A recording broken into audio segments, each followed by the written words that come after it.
रात्री जवळपास 9 वाजलेले आहेत आणि 9 वाजता सुद्धा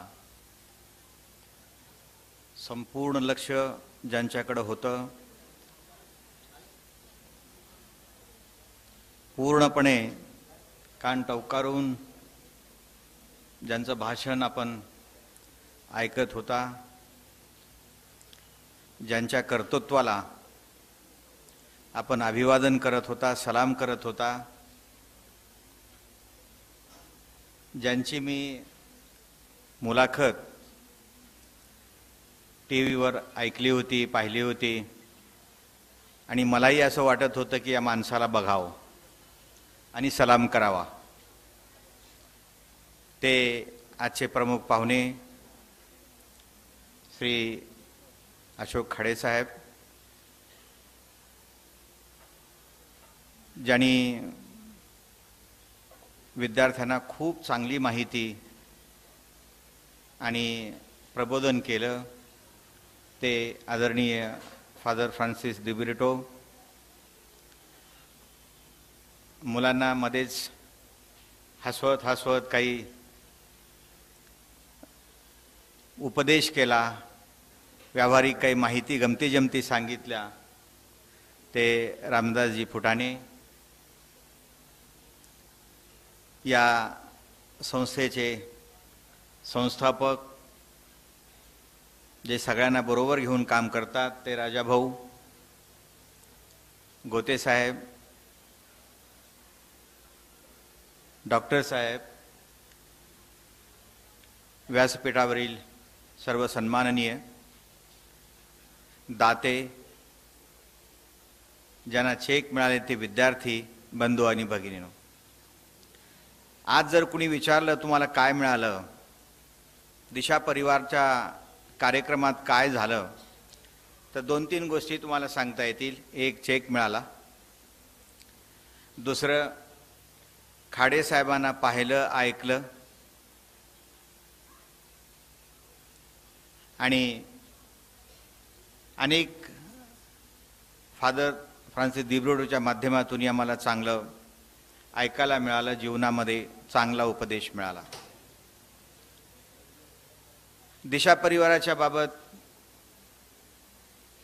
गेली 7-8 वर्ष काम खूप चांगल्या पद्धतीने चाललेलं आहे, वाढतं आहे. इथं आपण हा आकडा पाहिला, 51 लाखापर्यंत आपण गेलेलो आहे. 51 लाखापेक्षा सुद्धा एक सगळ्यात महत्त्वाचा बदल राजाभाऊ दिशा परिवारमध्ये खाडेसाहेब जो झालेला तो असा की आत्तापर्यंत पहिले 1-2 वर्ष काय होतं, चेक देणारा चेक घेणारा या ठिकाणी यायचे, एकमेकाला चेक दिले जायचे, पण आता एक वेगळं नातं निर्माण झालेलं आहे. आता काय झालेलं आहे की चेक देणारा चेक घेणाऱ्याबद्दल अशी चौकशी करतो. समजा मुलगी असेल, अरे ती पास झाली का? हां पास झाली. नोकरी लागली का? लागली. बरं तिच्या लग्नाचं काय? हे म्हणजे आता थोडंसं नातं पलीकडे चाललेलं आहे. तोच मुलाच्याही बाबतीमध्ये, त्या मुलाला नोकरी लागली का? त्याचं भवितव्य पुढं काय आहे? तर या चेक देण्या घेण्याच्या पलीकडे हे नातं निर्माण झालेलं आहे. ही व्यापकता वेगळ्या पद्धतीने वाढलेली आहे. ह्या दिशा परिवाराचं एक वेगळं वैशिष्ट्य आहे. आणखीन एक असं यात असं म्हणता येईल की या दिशा परिवाराच्या संदर्भामध्ये देणारे आणि चेक घेणारे हे वेगवेगळ्या स्तरातील आहेत. म्हणजे कमी उत्पन्न गटातील आहेत, मध्यम उत्पन्न गटातील आहेत आणि उच्च गटातील आहेत. तो एक महत्त्वाचा भाग आहे आणि वेगवेगळ्या जातीचे आहेत. इथे हा तोही प्रश्न या ठिकाणी येत नाही. म्हणून दिशा परिवाराच्या माध्यमातून शैक्षणिक काम तर होतच आहे, पण वेगवेगळ्या प्रकारच्या ज्या काही आहे, आपापसात ज्या भिंती आहे, जातीच्या भिंती आहे, त्या दूर करण्याचं, कमी करण्याचं काम सुद्धा या दिशा परिवाराच्या माध्यमातून होतं असं मला वाटतं. आज आपण ऐकतो वर्तमानपत्रामध्ये की अमुक अमुक मुलगा, त्याला 75% मार्क्स पडले, 95% मार्क्स पडले, कुणाला CA व्हायचं आहे, कुणाला डॉक्टर व्हायचं आहे, कुणाला इंजिनियर व्हायचं आहे. ही स्वप्न कशी पूर्ण होणार? तर ही स्वप्न या दिशा परिवाराच्या माध्यमातून पूर्ण होणार आहेत. म्हणून या विद्यार्थ्यांना एक प्रकारचा आत्मविश्वास आहे की समाज आपल्या पाठीशी आहे. जरी आपण गरीब असलो, परिस्थिती प्रतिकूल असली, तरी या दिशा परिवारासारख्या व्यक्ती किंवा संस्था आपल्या पाठीमागे असल्यामुळे आपल्याला ध्येयापर्यंत जायला अडचण नाही. हा एक महत्त्वाचा भाग या ठिकाणी आहे. मित्रहो, एक लक्षात ठेवा की खाडेसाहेब सांगत होते की एका खेड्यात जन्म झाला, प्रतिकूल परिस्थितीमध्ये जन्म झाला, अनेक वेळा उपाशी राहावं लागलं आणि तिथं एक महत्त्वाची बाब घडली की तिथून ठिणगी निर्माण झाली आणि ती ठिणगी शेवटपर्यंत विझली नाही. आत्तापर्यंत सुद्धा त्यांना गरिबीची, गरिबांची ह्या सगळ्या जाणीव आहेत, समाजाविषयीचा कळवळा आहे आणि म्हणून 5,000 लोकांना रोजगार देणारी व्यक्ती, करोडो रुपयाचा व्यवहार करणारी व्यक्ती अजून पाय जमिनीवर आहेत, हे त्यांचं एक वैशिष्ट्य आहे असं म्हणेन.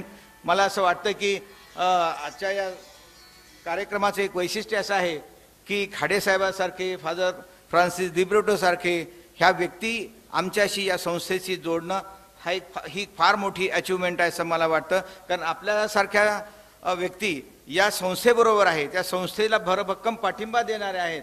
मला वाटतं ही बाब फार पुढे घेऊन जाणारी असं मला वाटतं. आणि मी मगाशी म्हटल्याप्रमाणे वेळ खूप झालेला आहे, त्यामुळं अधिक वेळ न घेता पुनश्च विद्यार्थ्यांनाही सांगेन की या समाजातल्या वेगवेगळ्या व्यक्ती तुमच्या पाठीमागे आहेत, आर्थिक भरभक्कम पाठिंबा देणारे आहेत. तुम्ही खूप शिका, तुमच्या ध्येयापर्यंत जा आणि दिशा परिवाराला विसरू नका आणि खाडेसाहेबासारखं जीवनामध्ये होण्याचा प्रयत्न करा. एवढंच मी या ठिकाणी सांगतो आणि थांबतो.